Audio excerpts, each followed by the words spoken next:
Gupta dynasty 319 AD से 540 AD तक भारतीय इतिहास का इसे स्वर्ण युग भी कहा जाता है, क्योंकि यहाँ भारत के जितने भी विद्वान हुए लगभग लोगों ने यहीं पे इसी डायनेस्टी में जन्म लिया था।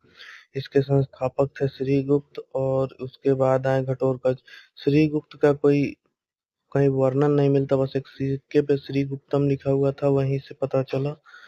इसके बाद इनके पुत्र आए घटोत्कच। घटोत्कच के बाद जो आए चंद्रगुप्त प्रथम 319 से 334 एडी तक, और इन्हें ही गुप्त वंश का वास्तविक संस्थापक भी माना जाता है। गुप्त वंश का चंद्रगुप्त प्रथम जिस दिन गद्दी पर बैठे 319 ईस्वी में गुप्त संवत चलाया।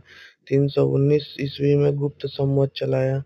उसी दिन राजा रानी के सिक्के भी चलाए, और कुमार देवी की याद में, जो उनकी पत्नी थी, उनकी याद में राजा रानी के सिक्के चलाए। इसके बाद आते हैं समुद्रगुप्त। समुद्रगुप्त 335 एडी से लेकर 380 एडी तक थे, और समुद्रगुप्त को ही भारत का नेपोलियन कहा जाता है। इन्होंने 9+12 राजाओं को हराया था। इन्हें कविराज की उपाधि मिली है, परम भागवत की उपाधि, परम क्रमांक की उपाधि, लिच्छवियों को हराया इसलिए लिच्छवी दोहित्र की उपाधि, व्याघ्र पराक्रम, इनको वीणा बजाते हुए दिखाया गया इसलिए इन्हें कविराज की उपाधि में मिली है। यह संगीत लिच्छवी दोहित्र की उपाधि भी इन्हें मिली है। यह संगीत प्रेमी थे, सिक्कों पर वीणा बजाते हुए इनको दिखाया गया है। इनके दरबारी हरिसेन थे, जिन्होंने प्रयाग प्रशस्ति अभिलेख लिखा है। इनके पास एक संगठित नौसेना भी थी, यानी इंडियन, मतलब जैसे इंडियन नेवी, उसी तरीके से इनके पास भी नौसेना थी जो संगठित थी, और ये पहले राजा थे। इनके पास संगठित नौसेना थी। एरन अभिलेख में सती प्रथा प्रचलित थी, और एरन अभिलेख को जारी कराया था भानुगुप्त ने, और उसका भाषा जो था वो था संस्कृत। इसके बाद समुद्रगुप्त के दो पुत्र हुए, एक चंद्रगुप्त द्वितीय और एक रामगुप्त। रामगुप्त की पत्नी थी दुरु देवी, और उन्हें मांग लिया था शक के राजा रुद्र तृतीय ने, और रामगुप्त उन्हें देने को भी तैयार हो गए थे, लेकिन उसी समय अपने भाई की हत्या चंद्रगुप्त द्वितीय ने कर दी और शकों से युद्ध किया और शकों को पराजित किया। चंद्रगुप्त द्वितीय का शासनकाल 380 एडी से 414 एडी तक था।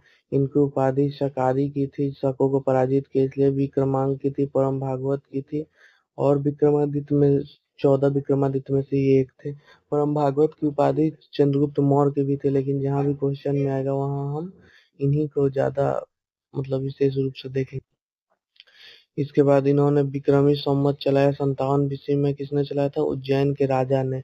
मतलब ये भी विक्रमादित्य थे, वो भी विक्रमादित्य ही थे। इसके बाद इनके दरबार में 9 रत्न थे। 9 रत्न में पहले थे कालिदास, और कालिदास ने बुक लिखा था, और कालिदास को भारत का शेक्सपियर कहा जाता है। कालिदास की बुक है मेघदूतम, इसके बाद रघुवंशम, अभिज्ञान शाकुंतलम पहला अनुवादित ग्रंथ है जो इंग्लिश में अनुवादित करा अंग्रेजों ने। इसमें दुष्यंत और शकुंतला की कहानी है। इसके बाद विक्रमोर्वशीय, मालविकाग्निमित्रम, कुमार संभवम। इसके बाद दूसरे जो थे वो थे बरामिर, उन्होंने लिखी बृहत संहिता, पंच सिद्धांतिका, बृज जातक। इसके बाद शंकु थे, शंकु जो थे वो थे वास्तुकार।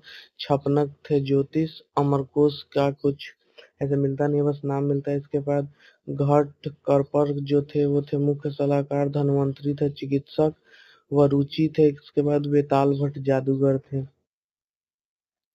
इसके बाद आर्यभट्ट थे। आर्यभट्ट ने सूर्य सिद्धांत दिया था आर्यभट्टियम पुस्तक में। जीरो, पाई की खोज, क्यूब रूट, रूट, पृथ्वी की त्रिज्या, ये सब आर्यभट्ट के द्वारा ही बताया गया है। ये जो आर्यभट्ट के द्वारा ही सब बताया गया है। इसके बाद वत्सायन थे। वत्सायन ने ब्रह्मसूत्र बुक को दिया है। इसके बाद फहियान। फहियान जो था वो आया था 399 में, और गया था यहाँ से 1414 में, यानी 399 से 414 तक भारत। फहियान बुक क्या फा क्यों की लिखा था। फहियान द्वारा लिखी गई जो बुक थी वो थी फा क्यों की। इसके बाद चीनी लेखक भारतीयों को युन्तु कहते थे, युन्तु। चंद्रगुप्त की दो राजधानियां थी, पहला पाटलिपुत्र और दूसरा उज्जैन। इन्होंने दो राजधानी। तो यही था गुप्त वंश। इसके बाद गुप्त वंश के आगे देखेंगे अब जो नया टॉपिक आएगा।